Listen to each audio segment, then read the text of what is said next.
All right, good evening, Windsor family and friends. This is Angie Layfield, the Executive Director here at Windsor. Today we're trying something new. We're going to be providing daily updates at 6 and 9 p.m.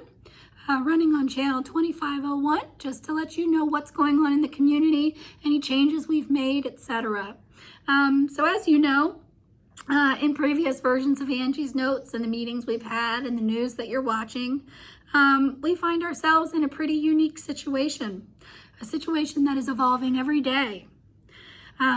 With this COVID-19, we continue to seek advice and guidance from local and federal health organizations, as well as our corporate partner, Life Care Services, just to make sure that we're making the right choices as we move forward to keep our residents and our employees as safe as possible. Our goal is to remain healthy as a community for the duration of this pandemic. And to do that, we've had to take some pretty aggressive actions. And today we are going to be moving forward with some additional actions. Last Friday's notes talked about what we've done so far, and each of those things are still in place with some additional items. I do want to say before going into that I am absolutely beyond thankful for the kindness and patience and openness of Windsor residents, families, and employees in how you have received the information and the guidance so far that we've put out to best protect our community. So thank you for that. We know it's going to be a long road, but are so appreciative of each of you and your perspective on this. Windsor is so pleased to be in a position to have resources at our fingertips to ensure your comfort as we go forward.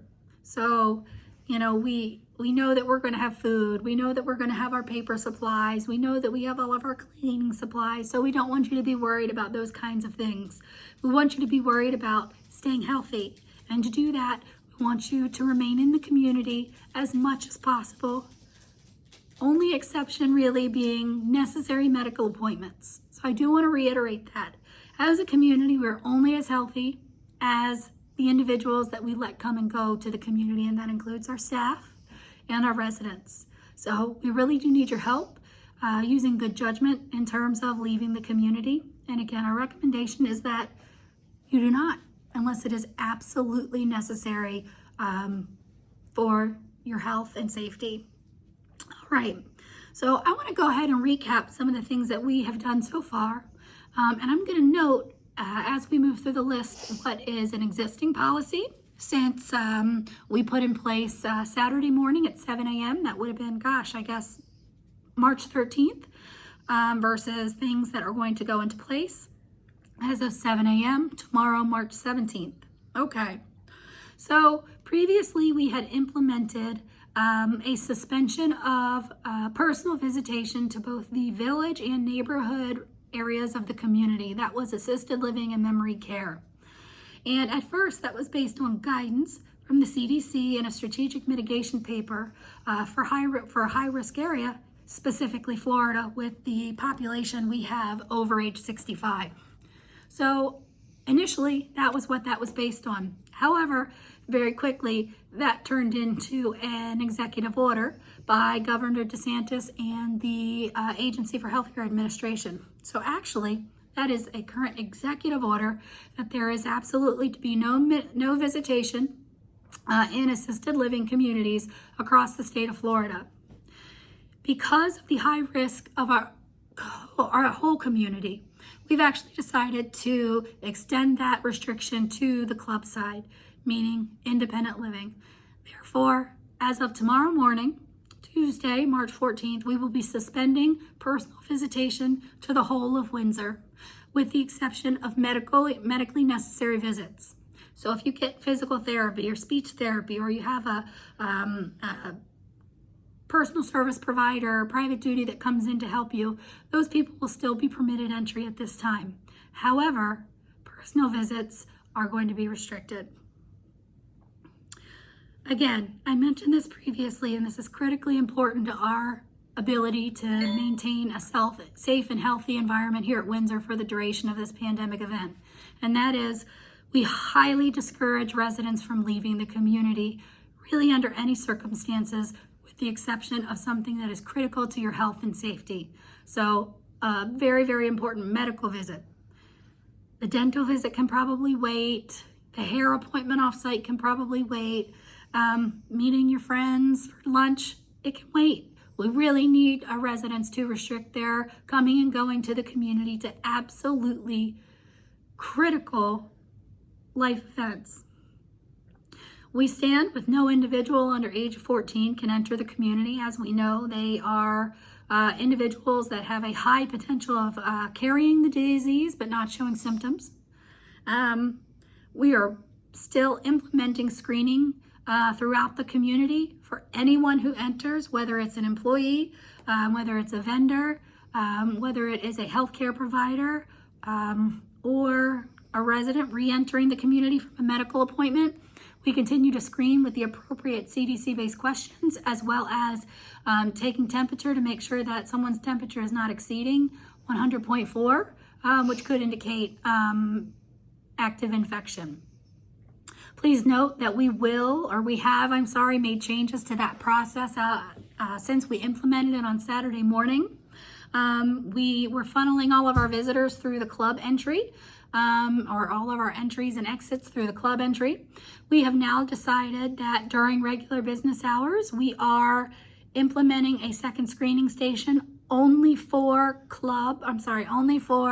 village and neighborhood residents. We want to make sure that those residents that are coming and going, whether it's to go to that necessary medical appointment or it's to get a breath of fresh air, that they are coming through the village entrance and exiting through that entrance as well. And they will be screened by the village concierge at that time. Again, we are encouraging residents to practice social distancing, as well as our staff. We are only as healthy as the people we come in contact with.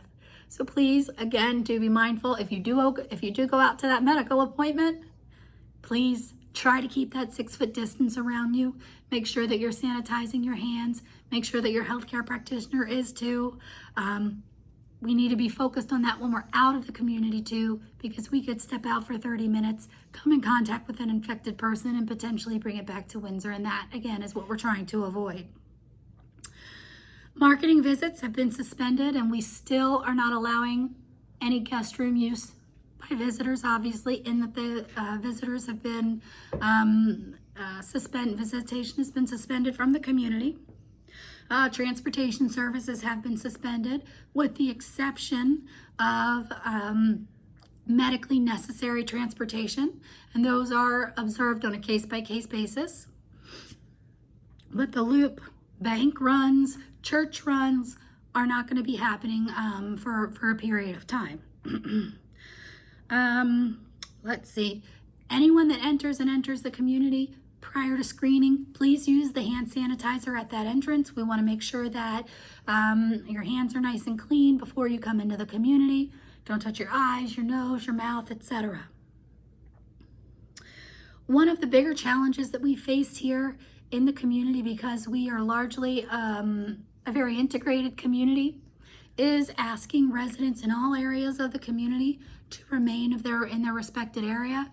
Specifically, if you are a club resident, dining and utilizing only the club area of the community. So that is the 6th story in the front.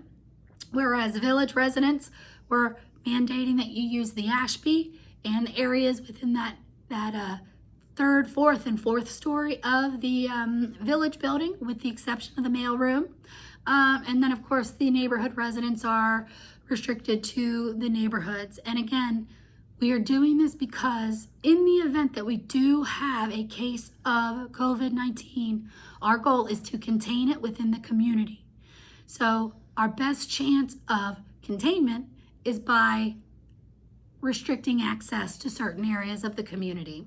Okay, so that's very, very important, and we appreciate, again, so much the residents that have been complying with this. We know it's a lot to ask, but we know the sooner we do this, the more compliant we are, and the sooner we do it, the sooner we'll be through this process. Additionally, CC has handed out revised life enrichment calendars to allow for this kind of containment effort that is dedicated programming for each level of care. That is going to be constantly changing. Right now, CDC is telling us that we want to avoid any groups larger than 50. So again, these calendars really lend themselves to our being able to provide stimulating enrichment activities in smaller groups, again, which is consistent with that. All right. We have continued to not have any outside recreational vendors or entertainers come into the community, and that will remain in place at least as long as the visitation restrictions are in place in the community. Something new that we are going to be implementing effective today is that any employee that has participate or that has traveled domestically via air travel is going to be required to self-quarantine for a minimum of 14 days or 14 days from symptoms that they may have. Obviously, this is in addition to the same requests for people that have traveled internationally or been on a cruise in the last 14 days. So we do have a couple of employees that are going to be affected by this. If they are able to work from home, they will. If they can't work from home, they'll be asked to take PTO. If they don't have PTO, we will be evaluating options for those individuals. But it is just a small number. I think at this point, most people are canceling non-essential travel or it's been canceled for them. I would recommend that of residents as well. Any non-essential travel, whether it's a road trip to North Georgia or a trip to see a granddaughter somewhere, I would really highly recommend, based on the risk level of our residents, that non-essential travel be canceled or postponed. And while I know that's not a welcome piece of a welcome recommendation, I do think it is for in your best interest as well as the best interest of your neighbors here at Windsor. Finally, as I mentioned before, we are making efforts to ensure that any programming within the community, any single event is kept to less than 50 residents. We are continuing to evaluate that situation, and in the event that we start seeing numbers creep up at certain things, we may split them. So that's something we're really going to be digging in tomorrow as we move forward through this process. Again, our sole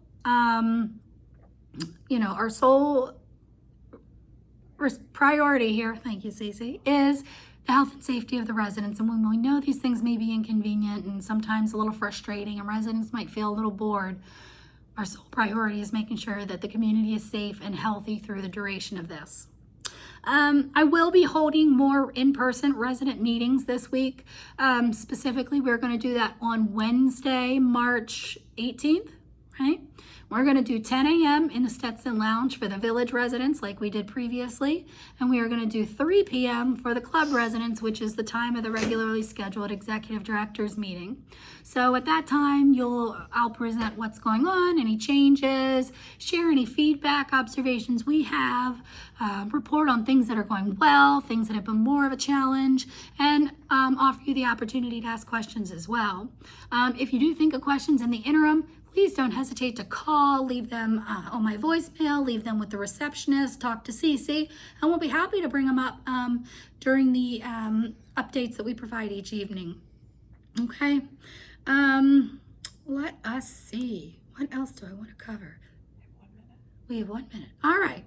So we're going to upload this, and we're going to apologize, one, for my terrible voice, and two, for the fact that we're just learning how to do this. So I'm sorry if we're a minute or two late, but hey, I'm worth waiting for. So hang in there, everybody. We're going to get through this together. I appreciate you so much. And no place I'd rather be during a pandemic than Windsor. So thank you for everything. We'll see you around tomorrow, and be good.